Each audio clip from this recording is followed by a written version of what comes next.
नमस्ते, जय हिंद, वंदे मातरम। आज हम लोग संस्कृत ग्रामर के 7वें क्लास में जानेंगे कि पुरुष किसे कहते हैं। इससे पहले हमने देखे थे वचन किसे कहते हैं। अगर आपने वह वीडियो नहीं देखी है तो लिंक डिस्क्रिप्शन में दिया हुआ है, एक बार जाकर जरूर देख लीजिएगा। तो चलिए शुरू करते हैं। पुरुष किसे कहते हैं। अगर आपसे कोई पूछे पुरुष किसे कहते हैं, पुरुष का मीन्स होता है पर्सन, मतलब कोई व्यक्ति।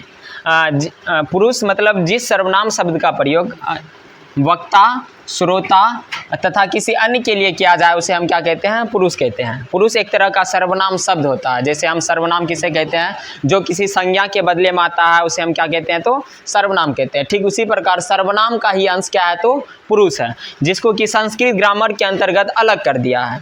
तो अगर आपसे पूछे पुरुष किसे कहते हैं, तो वह सर्वनाम शब्द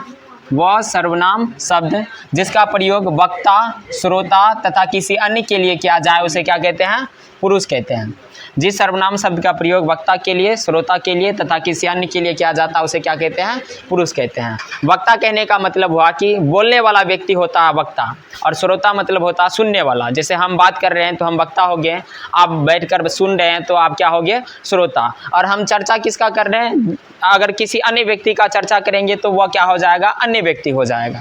फॉर एग्जाम्पल हम दोनों, जैसे हम बात कर रहे हैं, आप सुन रहे हैं, और हम चर्चा कर देंगे किसी और का। फॉर एग्जाम्पल ले लेते हैं मोदी जी का, तो मोदी जी हमारे लिए क्या हो जाएगा, तो अन्य पुरुष हो जाएंगे। क्या हो जाएंगे, अन्य पुरुष। तो जिस सर्वनाम शब्द का प्रयोग वक्ता यानी हम, सर्वनाम यानी आपके लिए और किसी अन्य के लिए किया जाएगा उसे हम क्या कहेंगे, तो पुरुष कहेंगे। जैसे मैं, जैसे तुम और वह इत्यादि, ये सब क्या है, तो सर्वनाम है। ये सब क्या है, तो पुरुष है। सर्वनाम का अंश क्या है, पुरुष है। संस्कृत में पुरुष के 3 भेद होते हैं। अगर पूछे कि संस्कृत में पुरुष के कितने भेद होते हैं, तो 3 भेद होते हैं।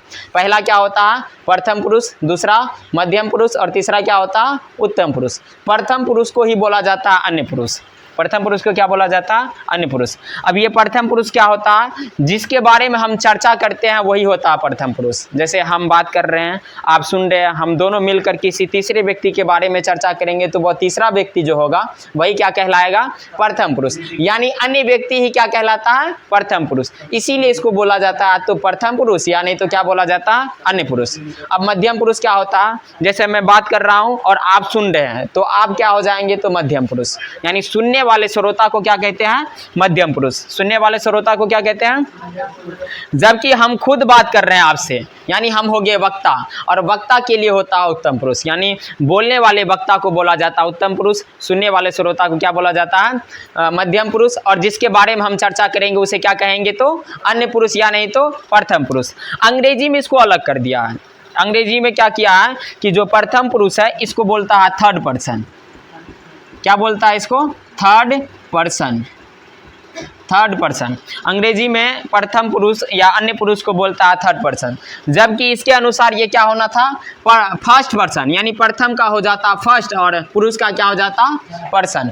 इसको थर्ड पर्सन इसीलिए रखे हैं क्योंकि हम जो बात कर रहे हैं हम अपने लिए रखे हैं, क्या अंग्रेजी में क्या रख दिया, तो फर्स्ट पर्सन। अपने लिए क्या रखा है, फर्स्ट। यानी उत्तम पुरुष को बोला जाता है फर्स्ट पर्सन, मध्यम पुरुष को बोला जाता है सेकेंड पर्सन, मध्यम पुरुष को सेकेंड पर्सन, और जो अन्य प्रथम पुरुष है या अन्य पुरुष है उसे क्या कहते हैं, थर्ड पर्सन। जैसे आप कभी देखे होंगे, अगर जब कोई व्यक्ति बात करता है तो किसी तीसरे व्यक्ति का जिक्र होता है तो उसको बोलता है थर्ड पर्सन। क्या बोला जाता, थर्ड मैन या थर्ड गर्ल, कोई भी कुछ भी बोल सकते हैं, तो वो तीसरा आदमी होता है। तो इसीलिए अंग्रेजी में बोल दिया प्रथम पुरुष या अन्य पुरुष को क्या, तो थर्ड पर्सन। तो आपको इस चीज़ में कंफ्यूज नहीं होना। तो बहुत बच्चा क्या करता है, प्रथम पुरुष को क्या बोलता है, फर्स्ट पर्सन। नहीं, प्रथम पुरुष को क्या बोलते हैं, थर्ड। प्रथम पुरुष को थर्ड, जबकि मध्यम पुरुष को क्या बोलेंगे, सेकेंड पर्सन। मध्यम पुरुष को सेकेंड, और उत्तम पुरुष को क्या कहते हैं, तो फर्स्ट पर्सन। उत्तम पुरुष को फर्स्ट पर्सन, उत्तम पुरुष को क्या बोलते हैं, फर्स्ट पर्सन बोलते हैं। ठीक, इसको आप अच्छी तरह से उतार लीजिए। हम देखते हैं प्रथम पुरुष, मध्यम पुरुष और उत्तम पुरुष का डिफिनेशन क्या होता है। तो चलिए हम लोग देखते हैं प्रथम पुरुष, मध्यम पुरुष और उत्तम पुरुष का डिफिनेशन। प्रथम पुरुष मतलब क्या होता है, तो थर्ड पर्सन। जिसकी चर्चा की जाए उसे क्या कहते हैं, प्रथम पुरुष। जिसकी चर्चा की जाए उसे प्रथम, यानी जिसके बारे में हम चर्चा करते हैं, पहले भी जिक्र कर लिया, तो उसे हम क्या कहेंगे, प्रथम पुरुष। जैसे एक वचन में रहेगा तो वह, द्विवचन में रहेगा तो वे दोनों, और बहुवचन में रहेगा तो वे लोग या वे सब। ये पुल्लिंग, स्त्रीलिंग और नपुंसकलिंग तीनों के लिए होगा। वह, वे दोनों, वे लोग या वे सब। ये कौन सा सा पुरुष में आएगा तो प्रथम पुरुष में। और दुनिया में संज्ञा जितना भी है, संज्ञा जो भी है वो सारा किस में आ जाएगा, प्रथम पुरुष में आ जाएगा। जैसे कि कोई भी व्यक्ति, प्राणी, वस्तु, स्थान, दुनिया में जितना प्राणी है, वस्तु है या जो भी स्थान है वो किस में आएगा तो प्रथम पुरुष के अंतर्गत आएगा। मध्यम पुरुष किसे कहते हैं, मध्यम पुरुष को बोलते हैं सेकेंड पर्सन। जिस शब्द का प्रयोग श्रोता यानी सुनने वाले व्यक्ति के लिए किया जाए उसे हम क्या कहते हैं तो मध्यम पुरुष कहते हैं। जिस शब्द का प्रयोग सुनने वाले व्यक्ति यानी श्रोता के लिए किया जाता है उसे हम क्या कहते हैं, मध्यम पुरुष कहते हैं। जैसे तुम, तुम दोनों, तुम लोग या तुम सब। एक वचन में है तो तुम, दो वचन में है तो तुम दोनों, और बहुवचन में है तो तुम लोग या तुम सब कहेंगे, ठीक ना। ठीक उसी तरह उत्तम पुरुष का क्या हो जाएगा, फर्स्ट पर्सन। जिस शब्द का प्रयोग वक्ता यानी बोलने वाला खुद अपने लिए करता हो उसे क्या कहते हैं तो उत्तम पुरुष कहते हैं। जिस शब्द का प्रयोग वक्ता अपने लिए करता है उसे क्या कहते हैं तो उत्तम पुरुष कहते हैं। जैसे मैं बोल रहा हूँ, हम दोनों, हम लोग या हम सब, ये क्या हो जाएगा, उत्तम पुरुष। मैं, हम दोनों, हम लोग या हम सब, ये क्या किस में आता है, उत्तम पुरुष में। मध्यम पुरुष और उत्तम पुरुष, मध्यम पुरुष और उत्तम पुरुष में जो शब्द आता है इन शब्द को छोड़कर, यानी तुम, तुम दोनों, तुम लोग या तुम सब, मैं, हम दोनों, हम लोग या हम सब, इन 6 शब्द को छोड़कर बाकी जितना भी आएगा सब किस में डाल देना, प्रथम पुरुष में। सब किस में आता है तो प्रथम पुरुष में। यानी कहने का मतलब है तुम, तुम दोनों, तुम लोग या तुम सब, मैं, हम दोनों, हम लोग या हम सब, छुड़ाकर जितना भी शब्द आए, जैसे सीता, गीता, राम, लक्ष्मण, पटना, दिल्ली, जगह का नाम, किसी प्राणी का नाम, ठीक ना, जितना भी चीज आएगा सब किस में आएगा तो प्रथम पुरुष में आएगा। एक ठो रहेगा तो एक वचन, दो रहेगा तो दो वचन, और बहुत सारा रहेगा तो बहुवचन। जैसे राम एक वचन में है, राम और श्याम, दो व्यक्ति आ गया तो कितना वचन में, दो वचन में। अब दो से अधिक जितना भी आएगा वो सब किस में आ जाएगा तो बहुवचन में। तो ये है एक वचन के लिए, ये है दो वचन के लिए, और ये क्या है तो बहुवचन के लिए, ठीक ना। संज्ञा जितना भी आता है, संज्ञा किसे कहते हैं तो किसी प्राणी, स्थान और क्या वस्तु के नाम को क्या कहते हैं, संज्ञा। तो प्राणी में जितना भी आ रहा है, जो भी जीव जंतु, कीड़ा मकोड़ा जितना भी आ रहा है सब किस में आ जाएगा, प्रथम पुरुष में। किस में आएगा, प्रथम पुरुष में। आई होप कि आपको यहाँ तक समझ में आ गया। आप इसको उतारिए, हम देखेंगे कि प्रथम पुरुष, मध्यम पुरुष और उत्तम पुरुष में जो भी सर्वनाम शब्द या पुरुष शब्द आता है उसका संस्कृत क्या होता है। ये हमारे लकार के लिए एक तरह का रामबाण साबित होने वाला है। आप इसको अच्छी तरह से नोट्स बना लीजिए ताकि बाद में इसको रटने में मजा आएगा। क्या आएगा, मजा। हम लोग प्रथम पुरुष, मध्यम पुरुष और उत्तम पुरुष का डिफिनेशन देख लिया। अब हम लोग देखते हैं कि प्रथम पुरुष में जो भी सर्वनाम आता है उसका संस्कृत क्या होता है। जैसे यहाँ पुल्लिंग के लिए आएगा वो का होता है स मतलब क्या होता है वो।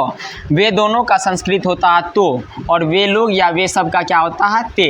स मतलब वो, तो मतलब वे दोनों, और ते मतलब होता है वे लोग या वे सब। तो इसको पढ़ेंगे स तो ते। क्या पढ़ेंगे इसको, स तो ते। स मतलब व, तो मतलब वे दोनों, ते मतलब वे लोग या वे सब। किसके लिए तो पुल्लिंग के लिए। स्त्रीलिंग के लिए आता है सा मतलब क्या होता है वो, सा मतलब वो, ते मतलब होता है वे दोनों, और ता मतलब होता है वे लोग या वे सब। तो इसको पढ़ेंगे सा ते ता, सा ते ता। सा मतलब क्या होता है वो, ते मतलब क्या होता है वे दोनों, और ता मतलब क्या होता है तो वे लोग या वे सब। किसके लिए, स्त्रीलिंग के लिए। नपुंसक लिंग के लिए आता है तत् मतलब होता है वो, तत् मतलब वो, ते मतलब वे दोनों, और तानी मतलब होता है वे सब। तानी मतलब क्या होता है वे सब। तो इसको पढ़ेंगे स तो ते, स तो ते, सा ते ता, तत् ते तानी, स तो ते, सा ते ता, तत् ते तानी। क्या पढ़ेंगे, बोलिए मेरे पीछे पीछे। स तो ते, सा ते ता, तत् ते तानी, स तो ते, सा ते ता, तत् ते तानी, तत् ते तानी। स मतलब व, तो मतलब वे दोनों, ते मतलब वे लोग या वे सब। सा मतलब व, ते मतलब वे दोनों, ता मतलब वे लोग या वे सब। तत् मतलब व, ते मतलब वे दोनों, और तानी मतलब होता है केवल वे सब। क्योंकि ये नपुंसक लिंग के लिए है इसीलिए यहाँ वे लोग नहीं आ सकता है। आगे क्या है तो पुल्लिंग के लिए, जैसे हम पढ़े थे तुम आता है मध्यम पुरुष में, यानी सुनने वाले श्रोता के लिए प्रयोग करते हैं तुम दोनों, तुम लोग या तुम सब। लेकिन यहाँ है आप। संस्कृत में, इंग्लिश में क्या होता है कि तुम या आप दोनों एक ही में आ जाता है। तुम के लिए भी होता है यू, आपके लिए भी होता है इंग्लिश यू, तुम लोग के लिए भी होता है यू, आप लोग के लिए भी होता है यू। जबकि यहाँ संस्कृत में इसको अलग कर दिया। तुम चला जाता है मध्यम पुरुष में, जबकि आप रहता है किस पुरुष में तो प्रथम पुरुष में। और आप पुल्लिंग के लिए जो आप आता है इसका संस्कृत होता है भवान। पुल्लिंग के लिए क्या होता है? भवन। यानी भवान मतलब क्या होता है? आप। भवंतो मतलब होता है आप दोनों। भवंतो मतलब आप दोनों। और भवंता मतलब होता है आप लोग या आप सब। भवंता मतलब आप लोग या आप सब। तो इसको पढ़ेंगे भवान, भवान मतलब आप, भवंतो मतलब आप दोनों, और भवंता मतलब आप लोग या आप सब। किसके लिए? तो पुल्लिंग के लिए। जबकि स्त्रीलिंग के लिए होता है भवती। भवती मतलब होता है आप। भवती मतलब आप। भवत्यो मतलब होता है आप दोनों। भवत्यो मतलब आप दोनों। और भवत्सा मतलब होता है आप लोग या आप सब। यानी अगर हम आपका बात करेंगे पुल्लिंग के लिए तो भवान, भवतो, भवान, भवंतो और भवंत। भवान, भवंतो और भवंत। क्या पढ़ेंगे इसको? भवान, भवंतो, भवंत। स्त्रीलिंग के लिए क्या हो जाएगा? भवती, भवत्यो, भवत्स। क्या पढ़ेंगे इसको? भवत्स, भवत्स, भवत्स। तो भवती, भवत्यो, भवत्स। भवती, भवत्यो, भवत्स। आगे क्या? जैसे यहाँ देखते हैं बालका। बालका मतलब क्या होता है? एक लड़का। बालका मतलब एक लड़का। बालको मतलब दो लड़के। बालका मतलब अनेक लड़का। जैसे एक लड़का जाता है तो सीधा हम बोलेंगे बालका। एक लड़का जाता है का? बालका। दो लड़के पढ़ते हैं तो दो लड़के के लिए आ जाएगा बालको। और बहुत सारे लड़के पढ़ते हैं यानी अनेक लड़के पढ़ते हैं तो बालका। तो ये होता है पुरुष जाति के लिए। यानी बालका मतलब एक लड़का, बालको मतलब दो लड़के, और बालका मतलब अनेक लड़के। उसी तरह हो जाएगा छात्र। छात्र मतलब एक छात्र, छात्रों मतलब दो छात्र, और छात्रा मतलब क्या होता है? तो अनेक छात्र, छात्र। इसी तरह आप कोई भी पुल्लिंग शब्द को बैठा सकते हैं। जैसे फॉर एग्जांपल कुकुरा। तो कुकुरा मतलब एक कुत्ता, कुकुरो मतलब दो कुत्ते, और कुकुरा मतलब अनेक कुत्ते। ठीक उसी प्रकार हो जाएगा। जैसे सचका। सचका मतलब एक खरगोश, सचको मतलब दो खरगोश, और सचका मतलब अनेक खरगोश। ये सब बात हम वचन जब पढ़ा रहे थे, पिछले क्लास आप जाकर देख लीजिएगा। अगर आपने वचन क्लास वाला वीडियो नहीं देखा, उसमें सारा डिटेल बता दिया, और उसमें लगभग में 30 से 40 पुल्लिंग शब्द, स्त्रीलिंग शब्द और नपुंसक लिंग शब्द भी बता दिए। एक वचन, द्विवचन और बहुवचन का भी रूप बता दिए हैं। तो और वो अगर आप वीडियो देखते हैं तो आपको लकार में कहीं भी अनुवाद बनाने में किसी भी तरह का दिक्कत नहीं होगा। और मैं ये बार बार बोल रहा हूँ कि ये हमारे लकार के लिए एक तरह का रामबाण साबित होगा। तो आप इसको कैसो कीजिए, घोर कर पिए या कुछ भी चाय में मिलाकर पी लीजिए, इसको याद कर लेना है, पूरी तरह से रट लेना है। तो बालका मतलब होता है एक लड़का, बालको मतलब दो लड़के, बालका मतलब अनेक लड़के, छात्र मतलब एक छात्र, छात्रों मतलब दो छात्र, और छात्रा मतलब अनेक छात्र। बालिका मतलब एक लड़की, बालिके मतलब दो लड़कियां, और बालिका मतलब अनेक लड़कियां। यहाँ याद रखिएगा, यहाँ विसर्ग नहीं है और यहाँ क्या है? तो विसर्ग है। ठीक उसी तरह यहाँ विसर्ग है और लेकिन आ की मात्रा नहीं है। विसर्ग तो है लेकिन आ की मात्रा नहीं है। यहाँ विसर्ग भी है और आ की भी मात्रा, यानी विसर्ग रहे आ की मात्रा न रहे तो एक वचन, यहाँ आ की भी मात्रा रहे प्लस विसर्ग भी रहे तो क्या हो जाएगा? बहुवचन। बालिका में अगर विसर्ग लगा देंगे तो हो जाएगा बहुवचन, लेकिन बालिका एक वचन में है, विसर्ग नहीं है तो एक वचन में, और बालिका यानी बहुत सारा हो जाएगा, विसर्ग लग जाएगा तो बहुवचन हो जाएगा। ठीक ना? तो इसी तरह आप कुछ भी बैठा सकते हैं। जैसे मान लो हम बैठाते हैं छात्रा। छात्रा मतलब जो स्त्री जाति को लड़की के लिए संबोधित करते हैं, तो यहाँ हो जाएगा जैसे यहाँ बालिका तो यहाँ हो जाएगा छात्रा, बालिके तो छात्रे, बालिका तो यहाँ हो जाएगा छात्रा। अजा, अजा मतलब होता है बकरी, तो अजा, अजे, अजा मतलब एक बकरी, दो बकरियां और बहुत सारी बकरियां। तो ये होता है किसके लिए? तो स्त्रीलिंग के लिए। इसमें प्रथम पुरुष में नाम भी आ जाता है। दुनिया में जितना भी नाम देखते हैं, चाहे वो किसी व्यक्ति का नाम हो, वस्तु का नाम हो, स्थान हो, यानी जो भी संज्ञा है सब किस में आता है? तो प्रथम पुरुष में। अगर एक नाम रहे तो एक वचन में, जैसे राम एक नाम है तो एक वचन में आएगा। दो नाम रहे तो दो द्विवचन में, जैसे राम और श्याम दो नाम है तो किस में आ जाएगा? द्विवचन में। और दो से अधिक नाम रहे तो किस में आता है? तो बहुवचन में। दो से अधिक कहने का मतलब 3, 4, 5, 6, 7 जितना भी नाम आएगा वो किस में आएगा? तो बहुवचन में। जैसे यहाँ हम लिखे हैं राम, लक्ष्मण और सीता, अनुवाद रहेगा राम, लक्ष्मण और सीता वन गए, तो ये किस में आ जाएगा? तो बहुवचन में। किस में आ जाएगा? बहुवचन में। पुरुष में देखते हैं, मध्यम पुरुष में एक वचन में आता है त्वम, त्वम मतलब होता है तुम। द्विवचन में आता है युवाम, युवाम मतलब होता है तुम दोनों, त्वम मतलब तुम, युवाम मतलब तुम दोनों। और यूयम मतलब होता है तुम लोग या तुम सब। यूयम मतलब क्या होता है? तुम लोग या तुम सब। तो त्वम मतलब तुम हो गया, युवाम मतलब तुम दोनों हो गया, यूयम मतलब क्या हो गया? तुम लोग या तुम सब। क्या पढ़ेंगे? त्वम, युवाम, यूयम, त्वम, युवाम, यूयम। त्वम युवाम यूयम। त्वम मतलब तुम, युवा मतलब तुम दोनों, और यूयम मतलब क्या होता है? तो तुम लोग होता है। उत्तम पुरुष में क्या आता है? अहम, एक वचन में आता है अहम। अहम मतलब होता है मैं, अहम मतलब मैं, यानी अहम का संस्कृत, मैं का संस्कृत क्या होता है? अहम। मैं का संस्कृत अहम। अवाम मतलब हम दोनों, अवाम मतलब हम दोनों, और वयम मतलब क्या होता है? हम लोग या हम सब। सब में मोह में क्या लगा हुआ? हलंत लगा हुआ, तो ये याद रखिएगा। तो अहम मतलब मैं, अवाम मतलब हम दोनों, वयम मतलब क्या होता है? हम लोग या हम सब। ये किसके लिए है? उत्तम पुरुष। ये था सब्जेक्ट यानी कर्ता, जिसे कि हम आगे जाकर लकार पढ़ेंगे और संस्कृत में अनुवाद करेंगे। तो आप इसको अच्छी तरह से आंख बंद करके एक कमरे में बंद हो जाइए और इसको रटते रहिए।